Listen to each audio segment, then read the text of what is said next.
So they're talking about the interconnectedness of all things, and that what they're talking about here is the quantum field, or it's also known as the 0 point field.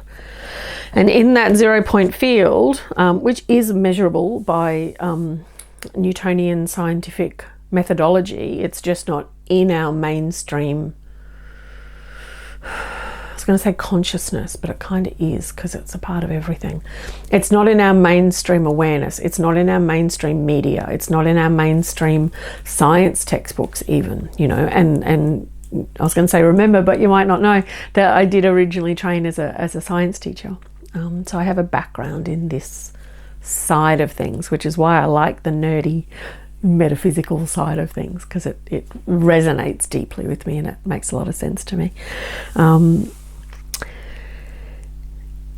Yeah, so even though it's not kind of publicly acknowledged, it's scientifically acknowledged. Do you know what I mean? I think mainstream science is measured, last time I checked, it was something like 27 dimensions. So cutting edge scientists by now probably would have measured more, yet still we talk about 3 dimensions, you know, and that's not even counting the 4th, which is time, you know. So we sort of think we're sort of bumbling around in 3D when we're not. You know, there's you know, hundreds of dimensions, they're telling me, hundreds. And our mainstream science is measured, you know, not even 30. And we still think we're in 3. So there's that.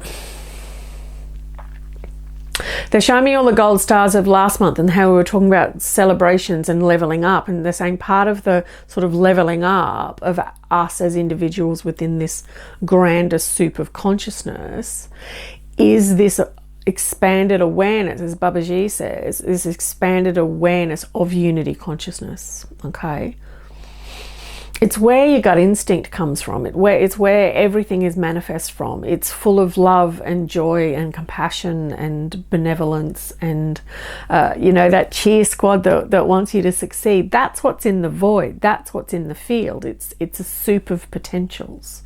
You know, you I was going to say you all know, but you might not know, you know, how particles of light change whether they're being observed or not. So if nobody's looking, they look like a wave, and if somebody's looking, they look like a particle, or the other way around. I can't quite remember. I think that's right. Anyway, they look different whether you're watching or not.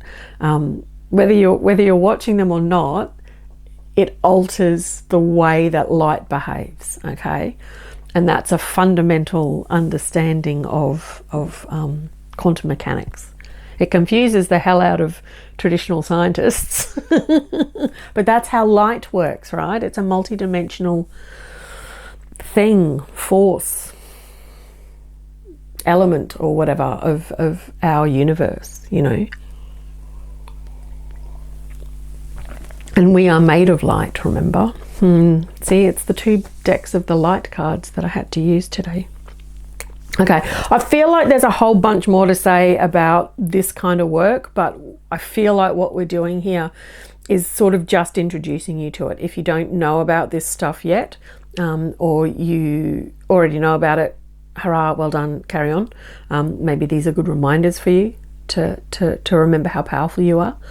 And if you're just learning, welcome. I highly recommend this book. It's fantastic.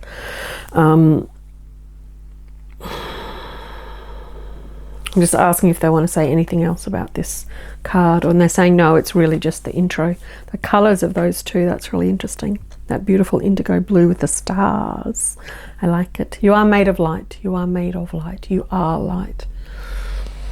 So it's light communicating with light. You know, don't be afraid of the field. Don't be afraid of something called the void. Don't be afraid of the 0 point field if you've never heard of it. Like, it's all the same thing. And all the same thing is light, and all the same thing is love.